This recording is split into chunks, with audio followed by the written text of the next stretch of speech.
Coming to you live from downtown Detroit, this is Benzinga's PreMarket Prep. With your host, Joel Elconin. This is a volatile puppy here, isn't it? And Dennis Dick. I'm bidding a penny. I will buy the stock for a penny. With everything you need to start your trading day.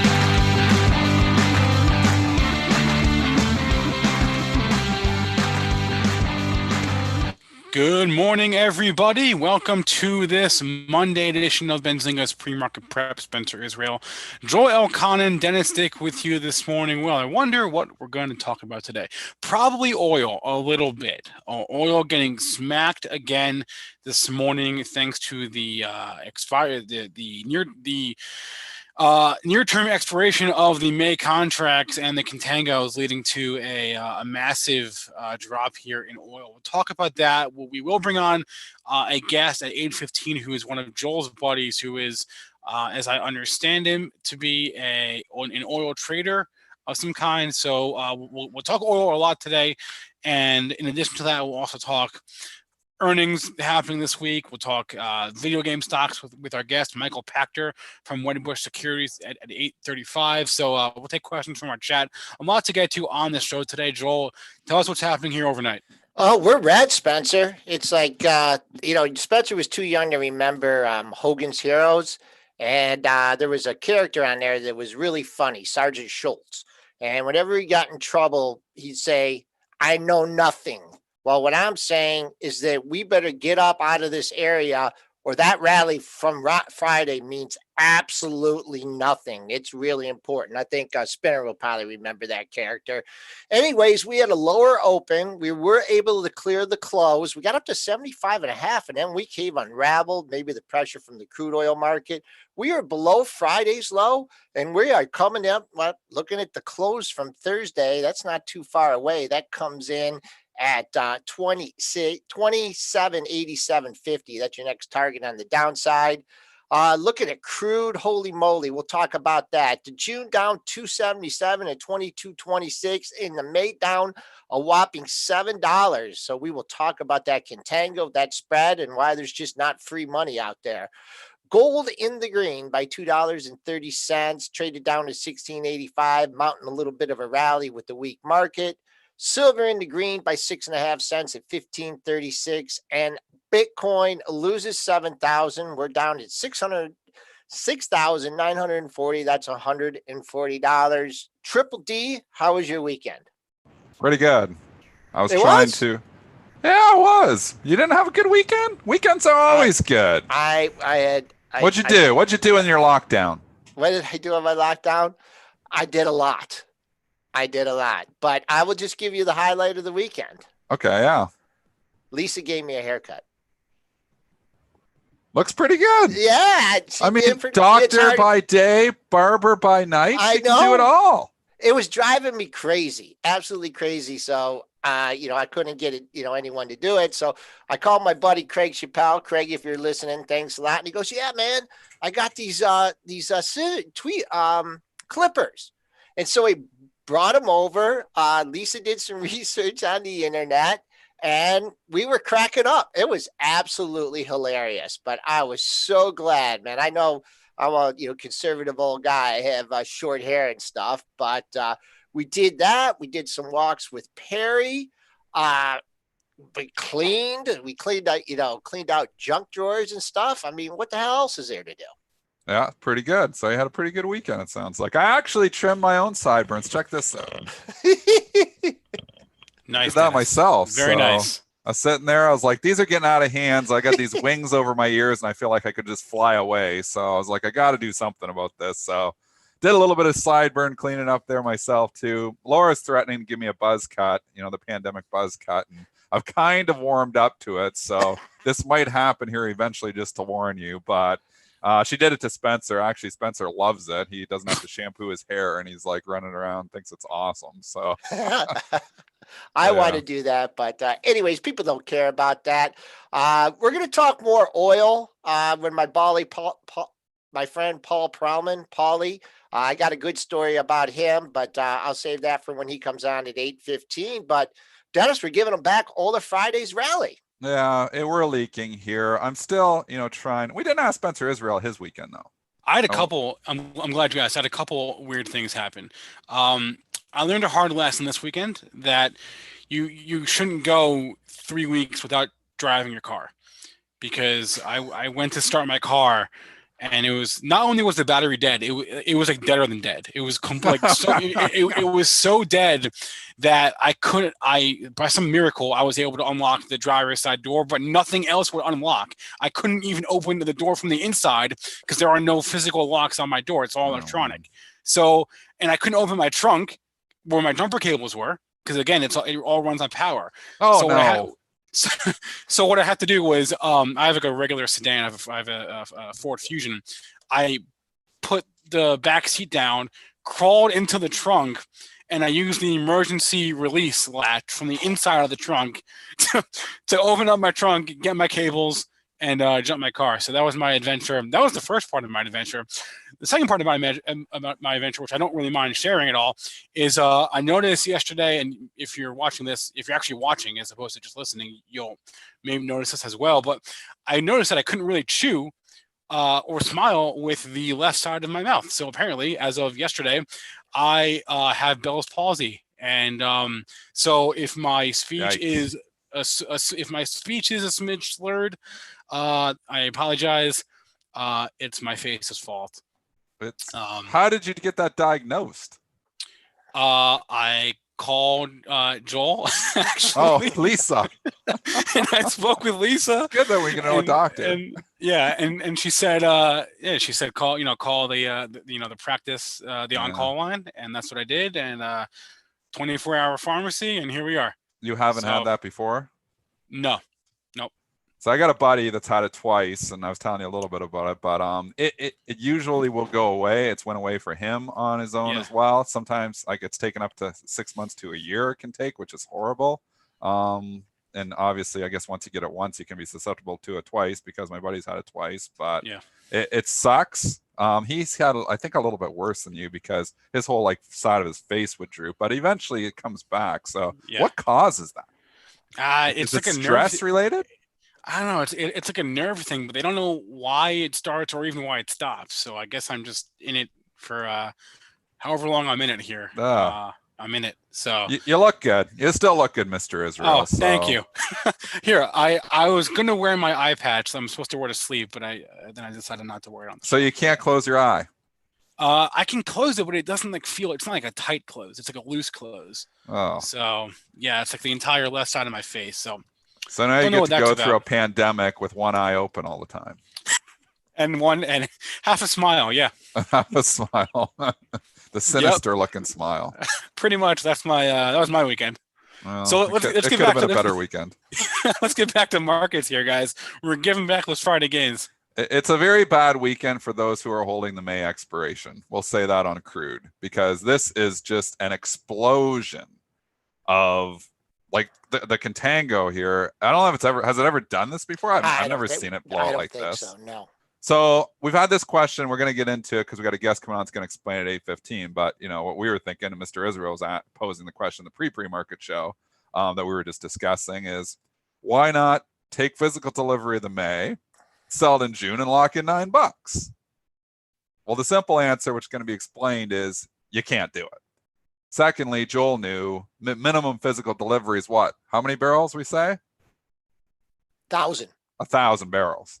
So if you got a spot to store 1,000 barrels, you could do it, but we're already beyond the first notice. So anyways, we're going to get at 8:15, our guest's going to come on, explain all the mechanics on why you cannot do this. So what you're seeing is just basically everybody who's holding the May WTI is just getting rocked. WTI, bring it up here right now. It was trading under $13, trading the 12 handle here this morning. Went off the board. What did we go off the board? Like 18? I did. I stopped messing with the May last week. I have a buddy, but add $6. 18.27 is where it went off the board. It opened lower at 17.85, and once again, and we'll talk about opens with Paulie when he comes on to about the opening prices in stocks and more in commodities. But yeah, open lower, and then it slipped to 11.04. If you were trying that It hit spread, $11. 1104. Holy mackerel. Can you imagine being, somebody that's already like, well, I guess if you own this, it's awful here, but so there is people that do own this, but you look at this at 11, then you look at the June. What's the June trade? And folks, K is the May. CL King 20 is the May. The June is CLM Mary 20. So a lot of your platforms might have flipped. You're looking at CL or /CL, depends on what you're on. Believe me, I'm looking at CLK 20 down at 1193, and I'm looking at CLM 20 at 2238. So it's 11. It's a 10-point spread right now. Yeah, a little over. The May and the June. Yeah, that's incredible. Yep. So that's the chart on the screen right now. That's the June contract, and then to Joel's point, CLK 20, the May contract that expires tomorrow is 1196. You got it backwards. That's the June right there. Oh, I'm sorry. That's what I meant. That's the Bell's policy. We got to forgive Spencer. You knew what I meant. Yep. Okay. You want to get a stock or two in here? Well, I think people want to know, how do you play this? Like, people want to be long. People are going long USO. Here's the problem with going long USO. We've explained this before. Is it, and I'm not sure when they roll, if they've rolled already, but the way it's structured is they're always selling the current month and rolling into the next month. Now they've changed it because the contango isn't super contango right now. And it's so bad, they were actually trying to change the way they do things. And they're trying to go 2 months out on those rolls. But the USO is the direct victim of stuff like this. Now, again, they may have already rolled it. I don't know. I'm not into, I don't know exactly when they roll this contract, but that's how it's structured. So they're always the victim of contango. And when it goes super contango, it's going to get ugly. So your USO, in all likelihood, is going to very much underperform where crude is going. I mean, once May is off the board, we're going to be talking about crude trading at 21 because that's where the June is, or whatever it is right 22. Now, 22 this morning. So I mean, obviously, we're not, going to be at $11 here or $12 here in a month, unless, the June continues to fall as well.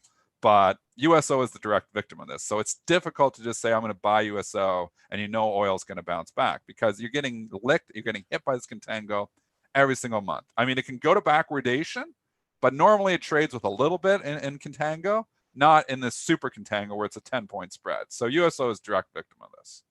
So if you want to own oil, I've always said own oil stocks. I don't want to own any oil. And if you look, obviously XLE, XOP in the last little while has done a lot better than USO. I mean, overall, if you even go to a longer term chart, USO just continues, to underperform where crude is, because it's always getting hit by that contango, the rolling costs. And, you got to think about the physical storage of the oil. And I guess we're going to go right into our guest here in 30 seconds here, so he'll be able to explain it better than me, because I don't, take physical delivery of oil. But, imagine 1,000 barrels of oil you've got to take delivery of. How the hell do you store that? So there's huge costs in storing that, and that's, another issue as well. But this is a mess for, investment vehicles like the USO, and they're trying to adjust on the fly here. You often see an ETF that's going to try to change the way they do things to try to minimize the impacts of this contango, because they're getting rocked. You're selling the current month and buying the next month. That's exactly the opposite of, the way to make money. It's just like burning cash. So it's difficult to just say, oh yeah, USO is going to bounce back. If they've already rolled and crude goes up, it will go up too, but it's going to underperform. It's not going to track it perfectly. It's probably going to lag because of the contango. So let's bring on our guests. Let's keep this conversation still going. Waiting for really Paul, interested in this. Still waiting for Paul to dial in. So we got it. But oh, you know what? He's here now, as I say that. Excellent. So let's bring on our guest. Joel, why don't you introduce him? Paulie, you got us? I'm here. All right. So quick story. I know you guys love stories, right? So when Lisa and I moved back from, what'd you say, Paulie? Go ahead. I want to hear your story. So when Lisa and I moved back from Chicago in 1992, I was looking for a job coming from the floor. And I did some research, and there was a commodity firm in Ann Arbor called Glenwood Financial. And It's still there, exactly. And so I got to get a meeting with them, and and I had a meeting and stuff, and I'm like, yeah, I wanted to be a commodity broker. They had been running, some different programs, and they were like, you don't want to be a commodity broker. You don't want to do it. And I'm like, yeah, oh yeah, I'm from the floor and everything. So I went there for about a year, and it was tough. I was just trying to sell people commodities, be a commodity broker, different systems, a lot of cold calling and stuff, and things were going well. And a buddy of mine, make a long story short, I was contacted by Oldie Discount, and they said, you got to come and work for us. You got to come and trade. You have experience from the floor, and we'll teach you about stocks. So We paid Oldie to call you. Exactly. But and Dennis, when I talk about opens and things like that, and an opening price and indications for the trading day. Yeah. Yep. I learned it from Paulie, and then also his partner Mark Benjamin. So you're still running. But that's before all the electronic stuff also, which changed the way that you had to look at it, which we've talked about in the past as well. Right. So why is there not, we can move on to some other good stories here, but why is there, talk about oil here and talk about why it's not free money buying a May and selling the June? Because the May goes off the board tomorrow. Unless you're a producer, the FCM, the clearing firm we deal with, won't even allow you to be in that market because they can't facilitate any delivery for you to get it. And, so the people are moving out into the June, which is, going to go off the board in a month. Things may lighten up to where there may be storage available. At this point, there's no storage for the May contract. If you own the contract and we're thinking of taking delivery as a producer, you have nowhere to put it. So you have to sell that contract out because, there's nowhere for it to go. It's like, how big is it? So when we're talking barrels of oil here, and obviously when you're taking a contract on, it's 1,000 barrels. I can't even envision how like an oil tanker you have to own to be able to put that into. Like, how big is 1,000 barrels of oil? Like how big? So, just describe like what is the physical containment that has to go into. I mean, really crude oil isn't, where I know the most about, but I would bet that, for instance, an oil tanker probably holds millions of gallons of oil. So if you own a couple oil tankers, it's possible. Yeah. No, 1,000 barrels is just a small amount of that. You're talking a tanker can hold millions of barrels. So we need to invest in tankers to hold this to but now again, you say it's not even possible. You can't do it. It's too late to do it. Right. It's too late now. I mean, because the thing is, again, the May contract's going to go off the board tomorrow somewhere at these levels. So it's not like between today and tomorrow, the market is going to go back up to $20. That's most likely not going to happen.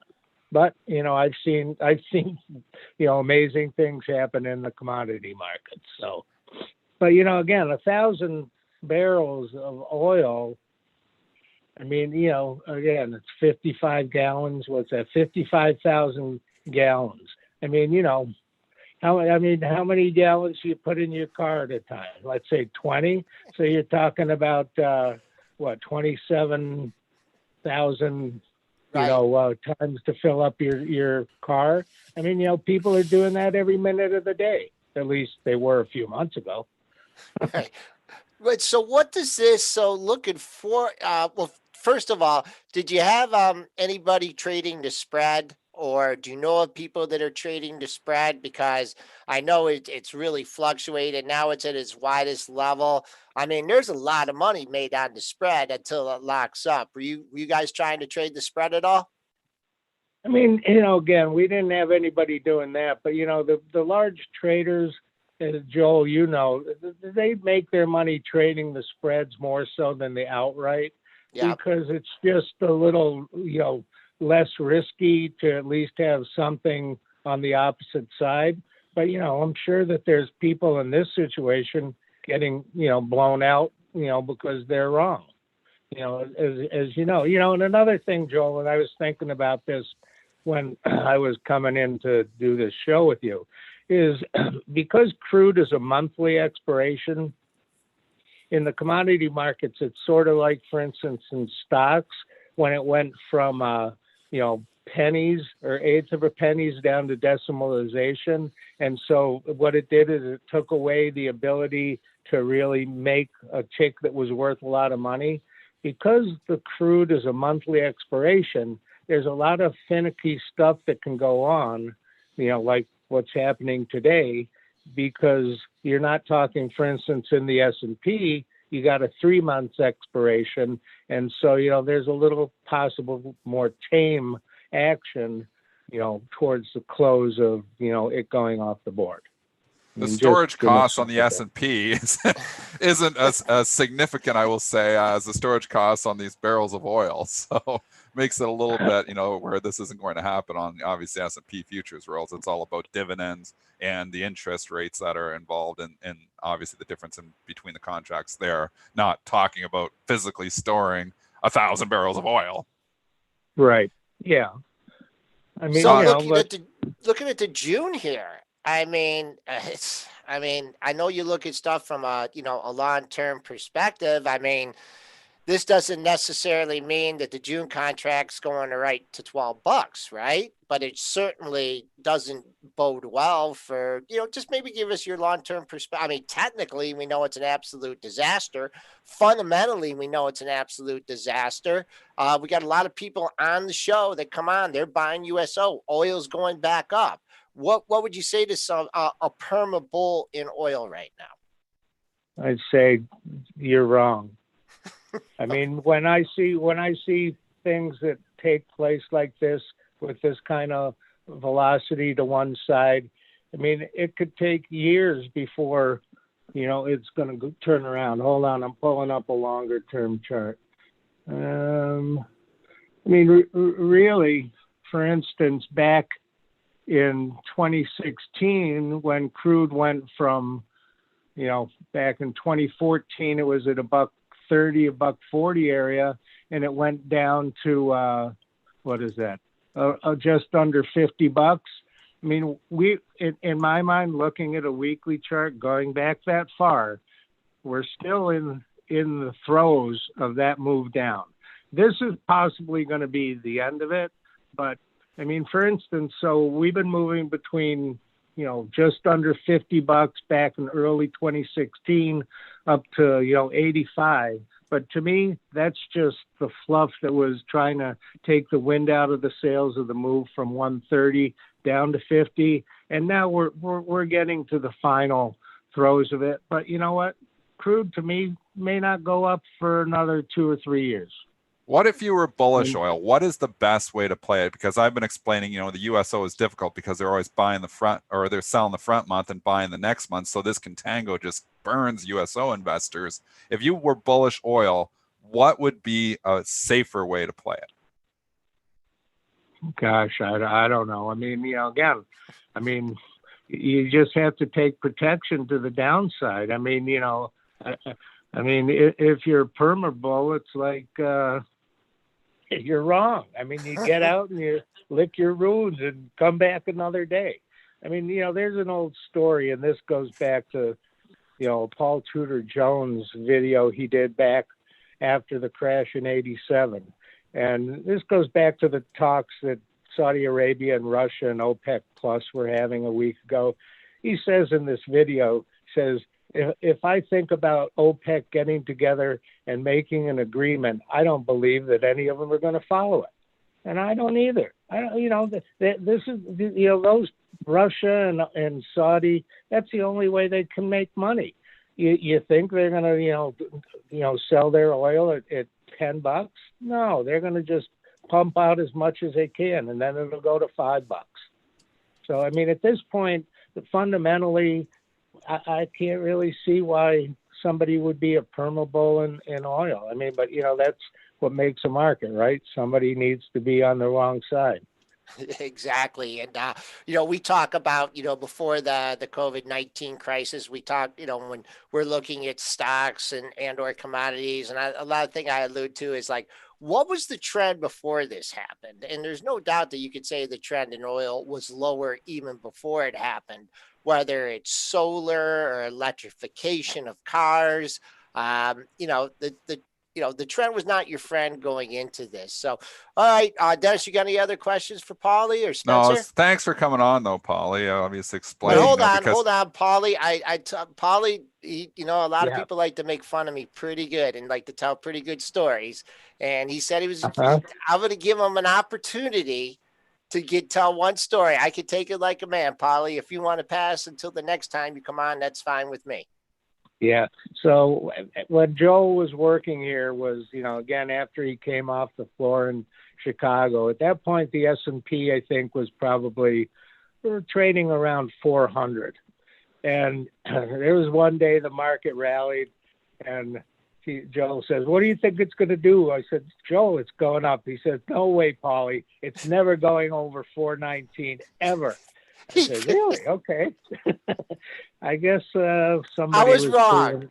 I was wrong. Hey. And here we are on 420 Investor Day. So, Paulie Perlman, Glenwood Yep. Financial in Ann Arbor, been in the commodity business for a long time, taught me a lot of stuff. First time I've had you on the show. Thanks for Yep. that great explanation. Say hi to Mark and Greg when you see them, and I really appreciate it. I'll talk to you later. Okay, will do. Thanks, Joel. Talk to you later. Okay, S&Ps are getting off the mat here. We're still down 53 handles at 28.17. So do you think, folks, did we give you a good enough explanation on that? the only thing is, I still, and I've always tried to figure this out too. Like, if you're bullish oil, you think oil's got to come back. It's not going to stay down at $12. It's difficult to find the vehicle. Why? To really Why place do you that think bet. it's going to, there's oversupply and there's no demand? I'm not saying I think that. I'm saying, Okay. if you want to be bullish, if you want to buy oil, if you are, or I'm not. Full disclosure, I've been bearish oil for years on this show. You guys know that. If you've been listening to the show, I've been like, sell oil, the whole way down. I'm wrong about some stuff. I'm right about some stuff. I'm right about the oil. How do you make the bullish bet? I don't even understand the mechanics to it. That's the safe way. Because first of all, if you buy the USO, you're bullish oil. You go buy the USO, you're getting burned by the contango. Okay, we can buy the futures contracts, but we know these things keep rolling out the premium too. Like, you buy the June and you'll be looking at it, and it's leaking. So I guess you can just go buy the futures contract, but at the same time, that leaks too because it's got the storage costs involved with that as well. As it comes closer to delivery, you see crap like this happen where the people who are holding the contract are really getting burned. So I say, go buy the physical oil stocks. It's the safest way to play. But when you look at the physical oil stocks, you're like, how many of these are going to be in business? I mean, you had the Pioneer CEO come on CNBC last month and saying, we had 81 producers or something right now, 81, and he's saying at the end of the day, there might be 10. Like, he's saying basically 70, 80% of the industry could go bankrupt here. So you look at it and you think, okay, well, I'm not probably safe to go into a lot of these oil stocks. Maybe Chevron's best of breed. I mean, you look, CVX, unbelievable how well that stock has held up. So I guess if you're really bullish oil, I guess maybe you pick on the best stock. Chevron is undoubtedly the best one. I mean, from a charts perspective, from everything perspective. Exxon has held up okay, but it's been slammed pretty hard too. But you go into the little drillers and you think, okay, well, rig is $1. Okay, well, that's just now a call option. It's not even an investment anymore. At this point in time, it's literally just a call option. It's $1.11. It looks like it's probably potentially going to go to zero, or at least, they're going to have trouble. You can go all through them. Occidental Petroleum, $45, month and a half ago, $12. Halliburton, Schlumberger, you look at these, $7, $15, or $14 in Halliburton, which reported here this morning, $7.03. I mean, it's a very difficult bet to even place if you're bullish. I guess maybe Chevron.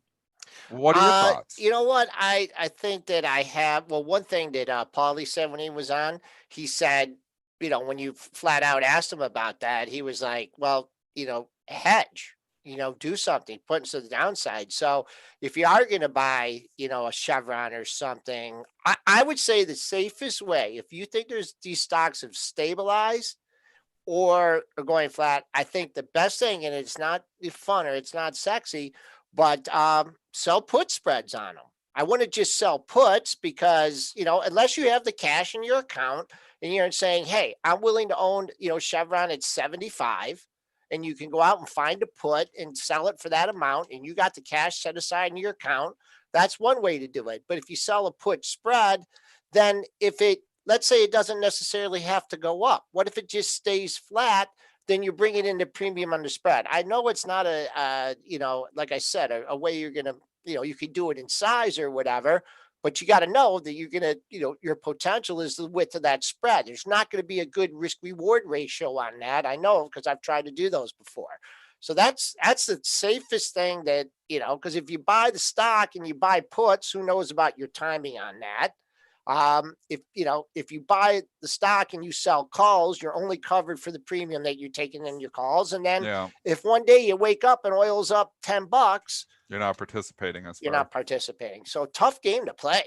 It is. If I wanted to make a bullish bet on oil, and I do not, full disclosure, Chevron is probably the way I would play it. But again, you can go out to the crude futures. The traders in the chat are saying go out farther. You could go out farther.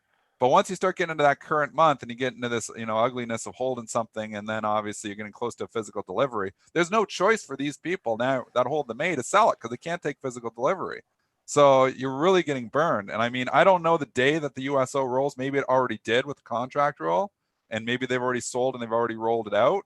But again, that vehicle is always doing it where it's getting burned by that contango. So it's such a tough way to play it. So people who are coming into saying, how can you go wrong buying USO at 376? This has been said. This exact statement has been said on the USO for decades. When did the USO come out? Look at the all-time chart, or all-time high on the USO. Look at the all-time high on USO. The contango just slowly burns it, or it slowly just takes and hits it down. So the all-time high on the USO, where are we? I think is it 119? I guess it's not that bad. Did I not go back? I thought it would be worse than that. Wait, I may not have gone back far enough. No, it might be it. I don't know when did the USO come out? Is it 06 or was it out before that? No, I think you might be right, Dennis. I think it is 06. I see it before that. I see. No, that's Chevron. Let me go to USO. I think 06. Yep. 06. And under normal conditions, you don't see this type of contango. So you don't see where you've got the May trading $10 below the June. So obviously this isn't, this thing isn't burning up 40% a month. But at the same time, there's always an issue, it seems like, of contango, because oil markets rarely trade in backwardation because it costs money to store that oil. So think about the oil. You buy a block of gold, GLD, the storage cost of that gold is minimal compared to a huge barrel of oil. So you think about, a big, an ounce of gold trading at whatever it is obviously the storage cost is a lot less. So you just think about that as the physical storage cost. If you're owning USO, you're basically just always owning that physical oil, and the storage costs slowly just eat you away. So it's a difficult vehicle to make a lot of money with long-term because of the way it's structured, but I don't even know how you structure it right. So it's not like it's poorly structured. It's just a difficult thing to figure out how to just have oil exposure long-term without rolling futures contracts. I mean, they don't want to take physical delivery, so they have to roll out. So it does what it's supposed to do, but it's just that roll. And when it's in contango like this, it's really getting burned. I saw a couple of people in the chat ask us about stocks like Roku and Netflix. We will talk about those. We will talk about those with our guest, who I will bring on right now. As a matter of fact, Michael Pachter is an equity analyst at Wedbush Securities. He covers, in addition to Netflix and Roku, also Snapchat, Facebook, Activision Blizzard, EA, Take-Two. We've talked about those names catching bids of late. So, Michael, good morning. Morning, Spencer. How are you? Doing well. I'm going to try to turn your camera on if I can. If you're wearing... Nah, my hair's all goofy. I'm gonna just Oh, be. we audio. like Goofy. We all We have like goofy Goofy. hair. Yeah, I know you do. You might need to be a should- regular on the show now We're- if you have goofy I'm- hair. We're all sure you cutting do. our own hair, Michael. Like nobody's you going to go. the barber, so It's everybody us. has bad hair It's now. 5:30 in the morning for Mr. Okay, we'll give you a Pachter. break. Would you We'll guys give him a show break. some respect? All right. We'll give him a break. We apologize, Michael. I'll start off with Roku and Netflix since I saw they were mentioned in our chat earlier in the hour here. We'll start with Netflix here, Mike. I mean, what do you have to say about this and how the company is being impacted by this crisis? Look, there's no question that people will entertain themselves whether they're stuck at home or they're able to go out. And so the only question is, where's the market share shift? So we're definitely not going out, going to the movie theater. We're not, going to live sports events or concerts. We're not actually participating in outdoor activities to the extent that we're used to. We're not going to picnics or the beach. And so we're stuck at home. At the same time, we've gained an hour plus per day just not commuting. So clearly there's plenty more time available to entertain oneself, and you're going to do it at home. And Netflix is a really easy solution. And so there's just no question in my mind that engagement at Netflix is up, and up double digits. It's probably up, 10 or 20%. So we're using it more. The market loves that.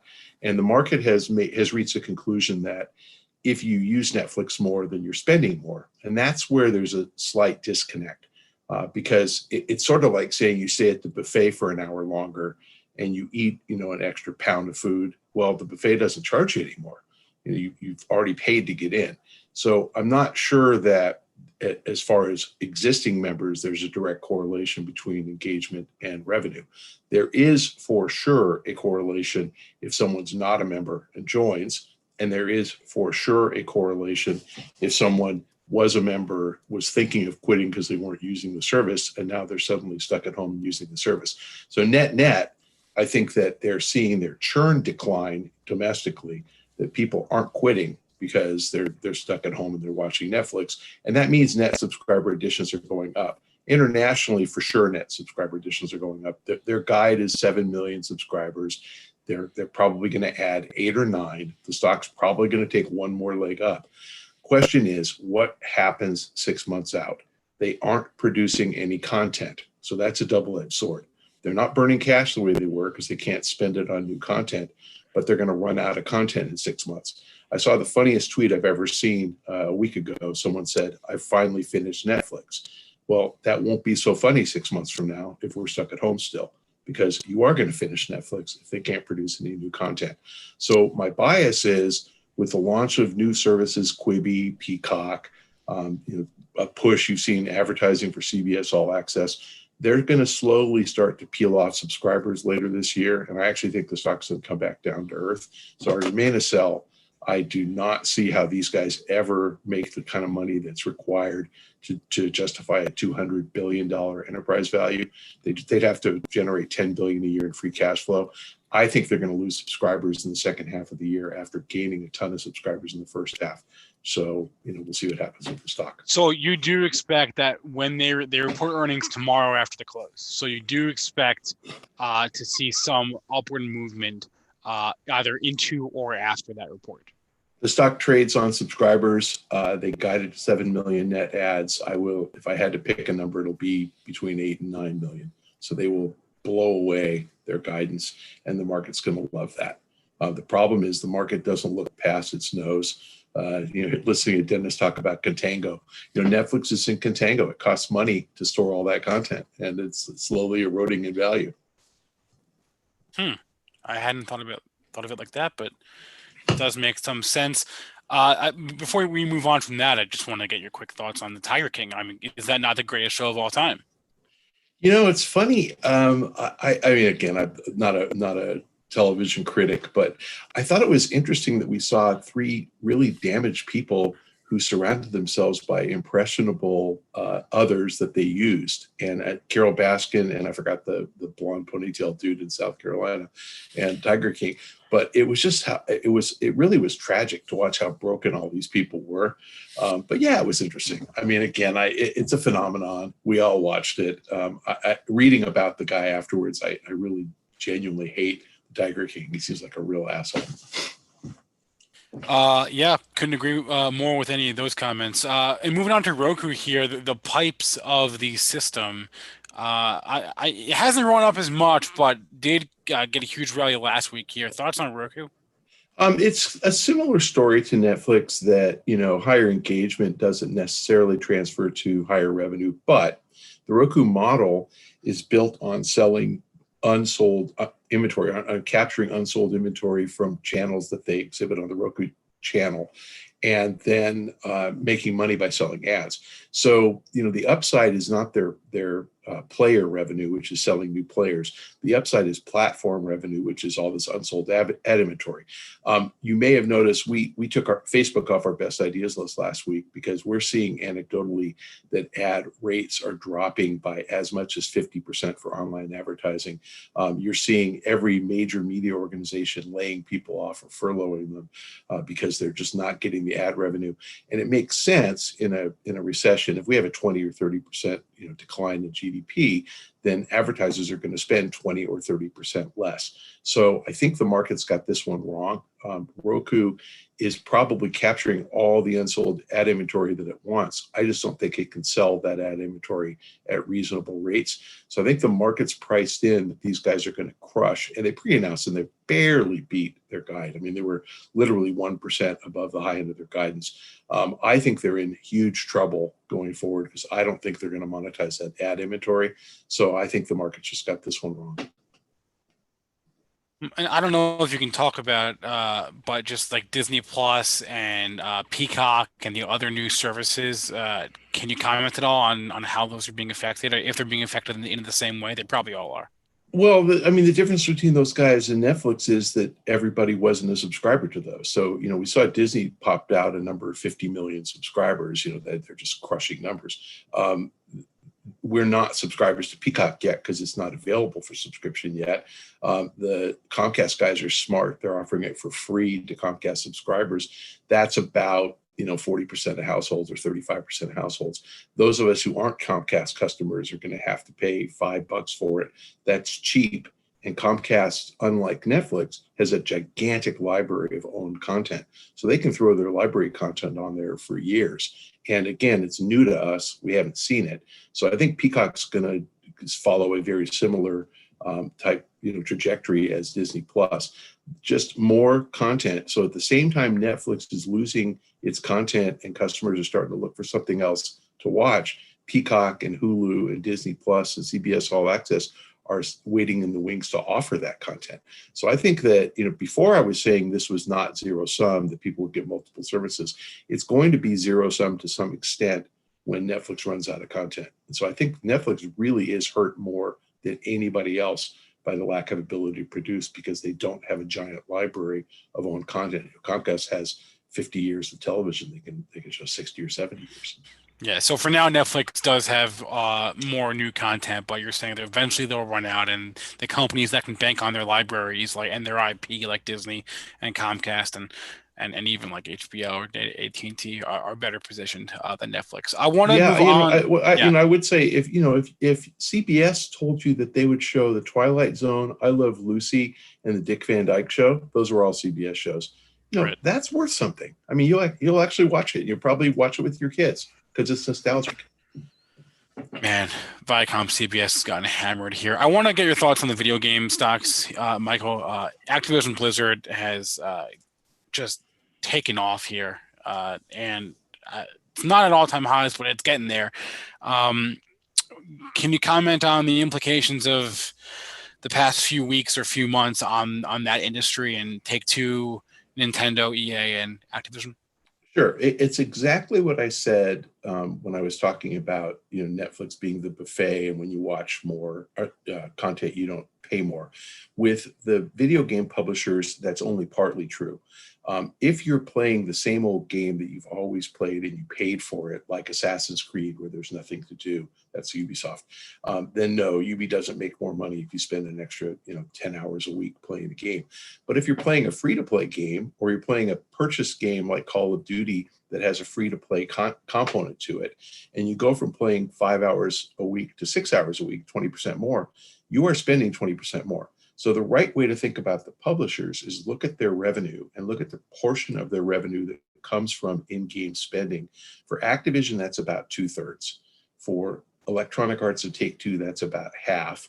For Ubisoft, about 25%, and for Nintendo, about 5%.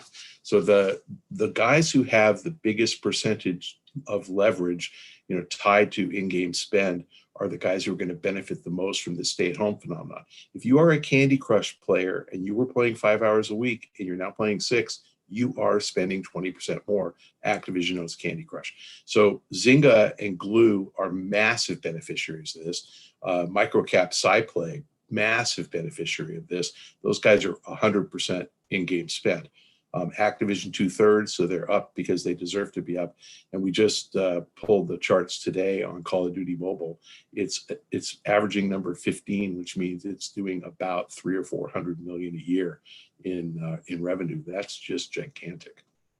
Ron, Michael Pachter, Managing Director, Equity Research at Wedbush Securities. Michael, is this a watershed moment for esports or not? Not. It's esports is a generational phenomenon, and I'm sure that you guys don't watch it, and yet your kids do. And so, come back to me in 20 years, when your kids are our age and their kids are watching esports, and then I think it will be a phenomenon.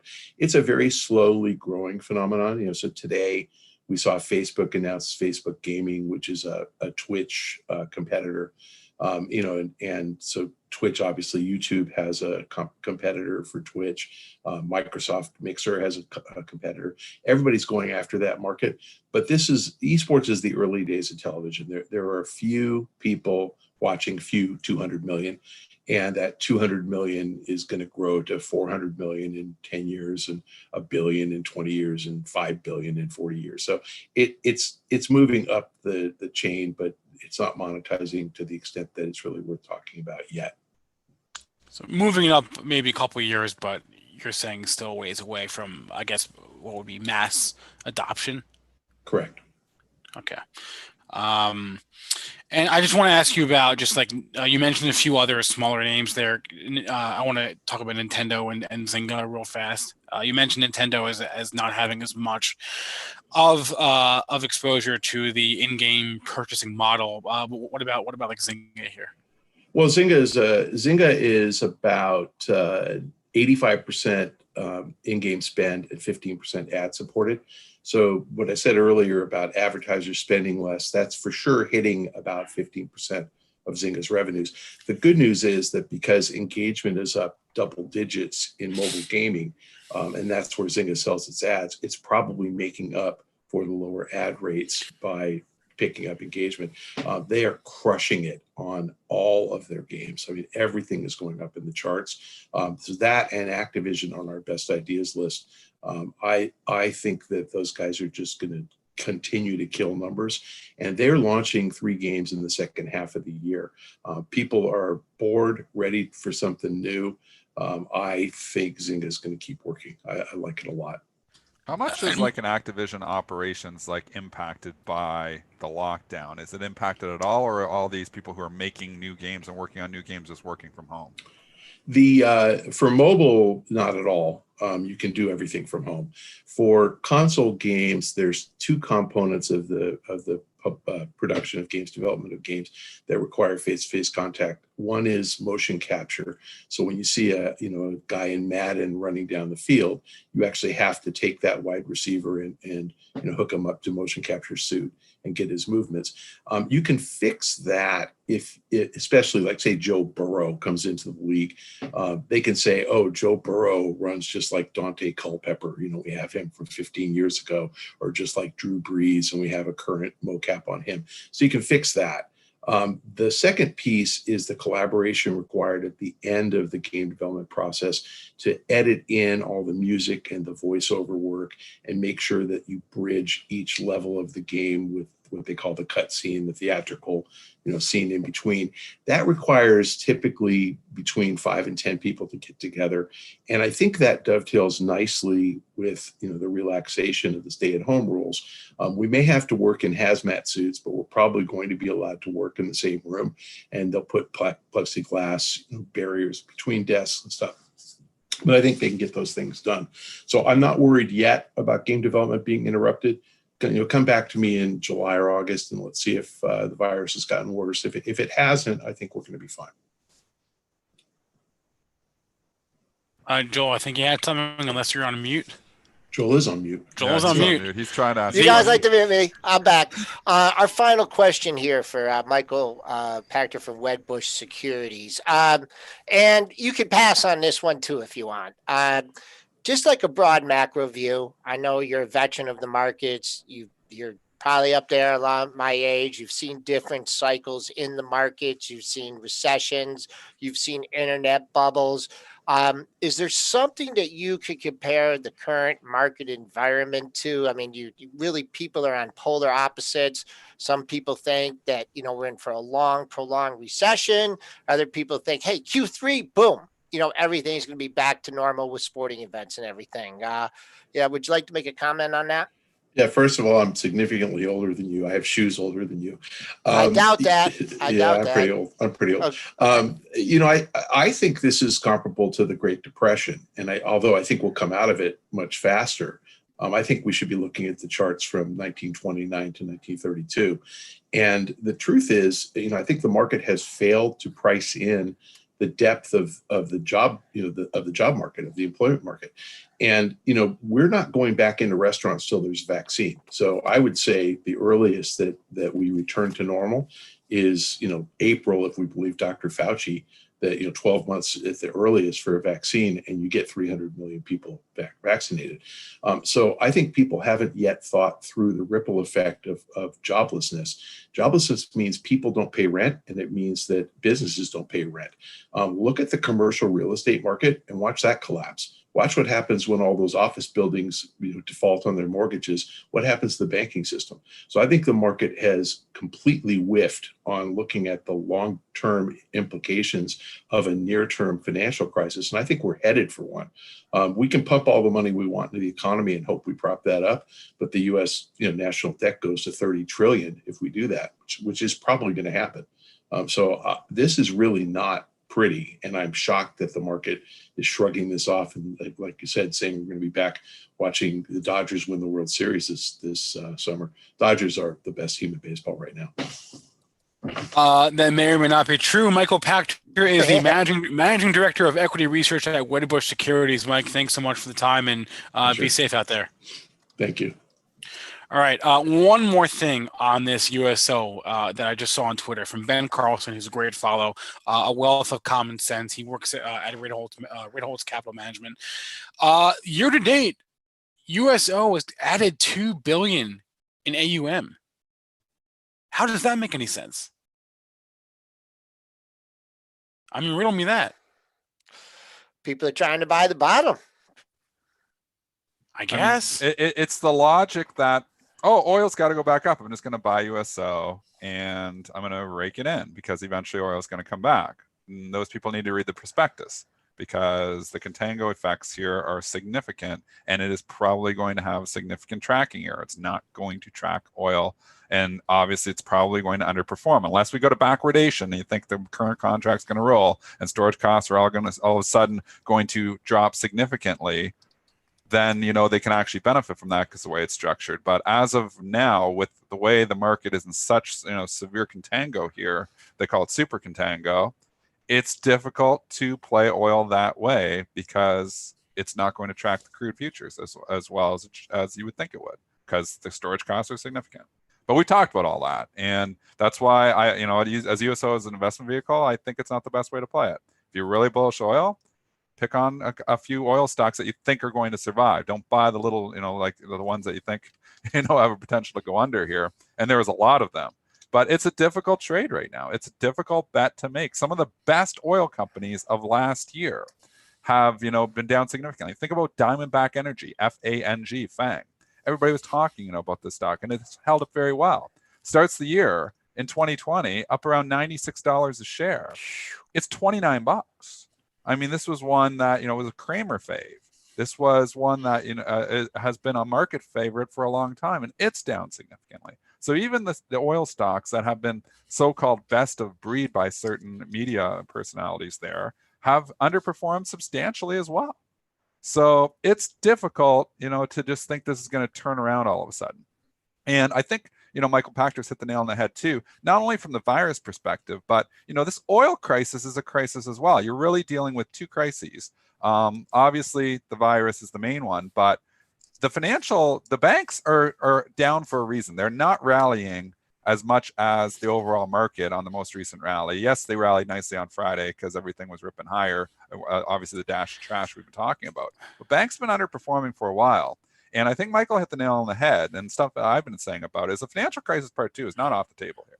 And if you're looking at the Canadian banks, they're more exposed to oil and bad oil loans. And that's going to hit like a Bank of Nova Scotia, BNS. And full disclosure, I actually have some BNS in the long-term portfolio, which I wish I didn't have. I own a couple of Canadian banks, and it's less than 1% of my portfolio, which is becoming less. But there's some significant exposure to be concerned about from the Canadian banks perspective as well. Some of the dividends on the Canadian banks are 6, 7, 8% now.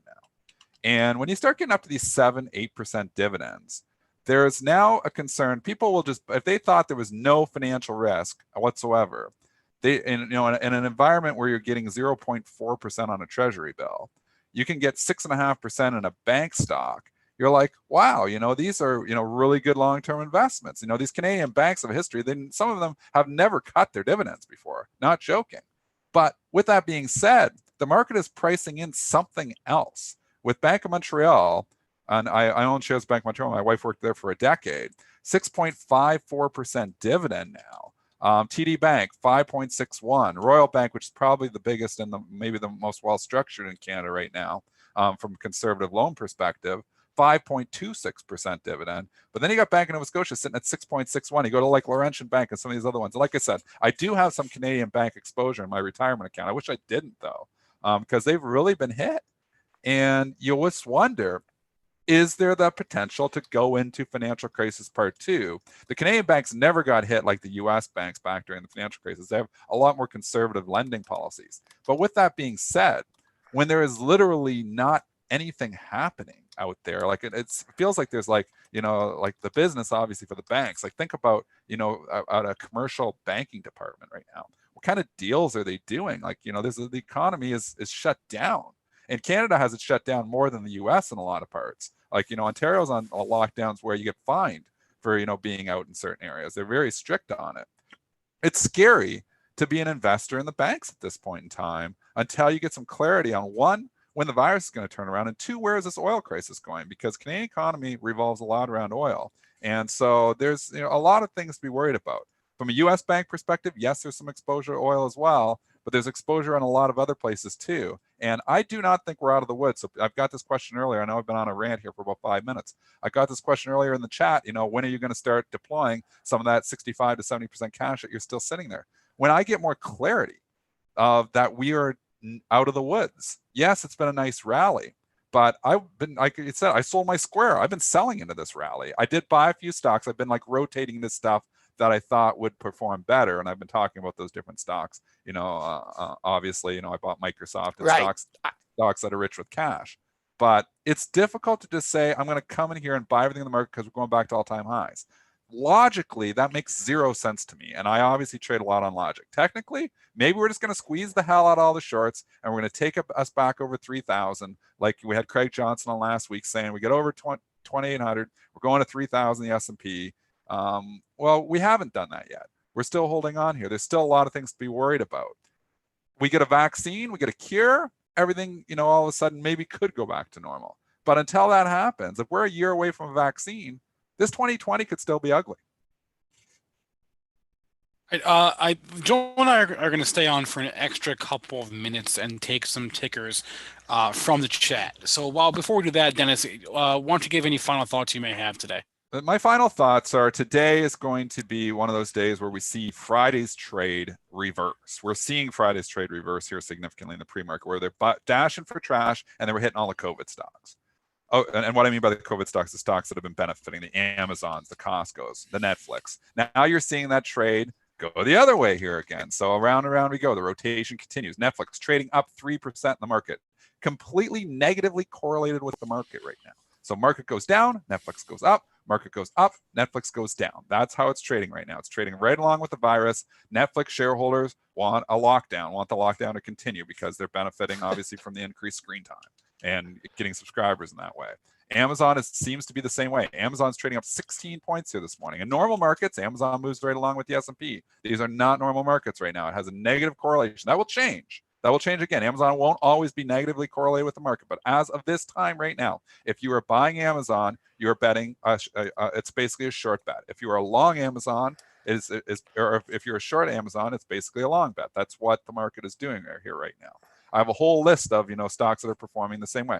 Same thing, Michael Pachter just on Activision Blizzard. It's trading down the pre-market, but I own Activision Blizzard in the long-term portfolio because of Michael Pachter. And until he tells me to sell, I'm not going to sell because Michael's given me a lot of good ideas in the past. The Candy Crush and obviously Activision. What about Blizzard that one as well. that got taken out? That was That was King Media, which owned Candy Crush. Right. And he said on our show, he says, I almost want to stop. I remember Michael saying, if you're still listening, Michael, you were saying on the show, you came on maybe 2 or 3 years ago before the takeover, so KING. And he's like, I almost want to stop covering the stock so I can go and buy it because he can't buy the stocks that he's covering. And when he said that, I'm like, okay. I went out that day and I bought King Digital. And I bought it at like $12 and I got taken out at 17 6 months later. So thank you, Michael, for that one. Activision Blizzard was the same thing. He thought this was a double a year ago when the stock was at like $48. He said that on our show. I bought the stock. It's 66. It's not a double yet, but it's been doing pretty well in a horrible environment. So it's been a good one too. Michael Pachter is a great analyst. He does, obviously he's been around with the Netflix, but he uses logic, he uses fundamentals. He's kind of, cut from a little bit of the same cloth that I am, where I logically think about what can benefit. What's the story that's going to be here? And you can use charts, and I love charts. I use them in my trading as well, but it is not my go-to, source for making a trade. I use logic, and Jason Raznick was on talking about this too. Is there a story? If there's a story to come, if the story is still hot, nothing else matters. A story will carry a stock a lot further than fundamentals. So once the story cools off, then fundamentals matter. Right now, all of these COVID plays like Amazon, Netflix, the e-gaming stocks, Zoom, Teladoc, Roku, they're all trading along with the story. And the story is, hey, we're still in a lockdown here, and what are people doing at home? Peloton, same story. The stock ripped. It's downgraded this morning by BMO. It's probably a buying opportunity, to be honest, until we get clarity. And when you see us get out of this lockdown, maybe some of this trade is going to start to come off. And maybe that is already starting to happen with the way Trump is talking here. But they still are not out of the woods here. So it's going to be those correlations that you have to respect. I make money from trading relationships. Right now, the relationship between Netflix, Amazon, and the S&P is actually negatively correlated, which is not a long-term relationship, but it is in the short term right now. Roku as well. Roku, I haven't even brought updates. Probably up. Yeah, it's up $1. You can just think like right now, they're trading on the lockdown. They want the shareholders in these want the lockdown to continue. Do you see anything for you? I know, keep a couple minutes extra here. It's okay. Anything with the balances? Yeah, you know what? Interesting one. Procter Gamble. So there's a few. I'll just show out a few. Procter, 308,000 to sell. So PG, which is trading down now $3 in the pre-market, probably because that sell imbalance is significant. Was there any commentary? I didn't look up Procter Gamble. Was there, Spencer, anything in the news on Procter Gamble? Well, they're coming off of earnings. Don't forget that. So you got another, that was Friday morning though. Yeah, but no, I have not seen anything today on PG. So probably just significant sell imbalance is holding it down this morning. That could be an opportunity. PG on a pullback, people are still, it has been benefiting from COVID as well. It is down significantly. So as day traders out there, that might be one that I might try to buy the open on. We'll see if that holds. Just looking through ExxonMobil, Chevron, huge sell imbalances, obviously oil getting licked. So those stocks are getting licked as well. Exxon 393,000 to sell, Chevron 107,000 to sell. The banks are getting hit hard this morning for the reasons that I cited. Oil crisis is a concern for the banks, more so the Canadian ones than the U.S. But again, the U.S. do have some exposure to bad oil loans as well. And as oil goes down, it gets concerning. And as the markets go down, the betas on the banks are higher as well because we don't know what's going to be happening with a lot of businesses if we're in a prolonged shutdown. So nobody wants the virus to go away more so than the banks. So Citi, Bank of America, Morgan Stanley, Goldman Sachs, all getting hit. Citigroup 224,000 to sell here this morning, although I believe it caught an upgrade. That's pretty much, they're to the sell side. They're not as significant as you would think. Will there be buy the dippers? A buy the dip keeps working. We haven't shaken that. So as a trader, I'm probably more inclined to buy the dip here as well. But as an investor, I'm still sitting with a bulk of cash. I put my investing hat on. I'm not comfortable to start going all in on this market. And I think you're also chasing. Like, I got this question 3 times over the weekend, people sending me messages, should I be buying stocks right now? The easy money was made 3-4 weeks ago buying stocks. Now, if you're buying, you're banking that this is over. Like, if you're buying stocks here, you're saying it's over and we're going back to our normal way of life. And we're going to be, 6 months from now, we're just going to be like, this never happened. That could happen. We get a vaccine earlier than predicted. We get a cure. Maybe the Gilead trials get really well, and this is looking like we're getting out of this mess. But if that doesn't happen, if we have a hiccup, if we start to open up and all of a sudden you start to see the spread start to go up again, then that's a concern as well. So I'm not comfortable to go all in here on the market. All right, Dennis, thank you. That was like a 9-minute rant, but very worthwhile. Long. Good points. Good points. I gotta take a drink of water. All right, we'll let you get a drink of water there. Get ready for the open. We'll do a few stocks here, and I kind of want to change things up a little bit because you guys throw in symbols in here, and I like to do my best. And I assume like just about everyone is long these stocks or looking to buy these stocks. I know we do have like George Gotch in there. There are some short traders and whatnot. But try and like give me a little color. I try and make the analysis as two-sided as possible. So Spencer, did you get to write down a few of the symbols or? Yeah, I wrote a couple down. Let's start with Regeneron here. I know you don't like the high price name, sorry, but we haven't talked about this for a while. Regeneron did have some news last week. They gave an update on one of their on their COVID program that is in the preclinical phase. They also caught an upgrade to buy from Benchmark on Friday morning. So that was the reason for the Thursday-Friday move in Regeneron. I mean, what you can't say anything bad about this stock. Back up near all-time highs, pulling back a little bit today. I would just zoom out to your monthly charts on this one if you own it, and you can see there was a monthly high at 592.59, which we have surpassed. The all-time high is 605.93, and so wait for that. I mean, if you feel that it's a target on the upside, you want to get out. Wait to see if it gets up to that 605.93 area. Of course, they come up with something on COVID-19 and, it could be off to the races. I will just note that Gilead never traded where it was during the pre-market, and now it's trading lower in today's session. That might be market related. So, move a stop up if you like this one. Wait for the all-time high to come into play. And I'll just give you one thing. We talked about UNH last week, and it approached its all-time highs. And I think I mentioned it had 7 highs between like 302 and 307. That thing got up to 304 Friday, and then they pulled the rug on it. So it's going up. It's going up nice and fast. Just pick your target. And our EGN can't really recommend it shorting it.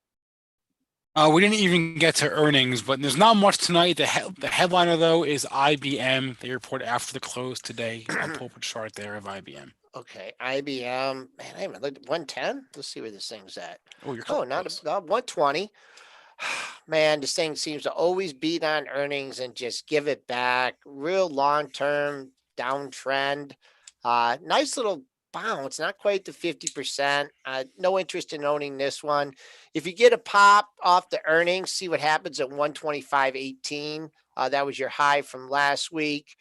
Coming back down, if you feel like you want to own this on a retracement, you had a 35-point move, 17. So maybe if it comes back into the 107, 108 area, that could be a potential area of support on a decline. Not seeing any daily lows there, though. All right. I think that should be a good place to wrap up for the day. So thanks to both our guests, Paul Perlman and Michael Pachter. We appreciate them joining us. We also appreciate everybody in our chats, both on YouTube and on premarket.benzinga.com. Catch a podcast of this show or the replay on YouTube. And for a free trial and discount to Benzinga Pro, click on the link in the description of this video on YouTube. Everyone, have a great rest of your day. Please remember, all the information from our show is meant to be used as informational purposes, not for investing or trading advice. Joel and I will be back with you at 3:40. In the meantime, have a great rest of your day and be safe.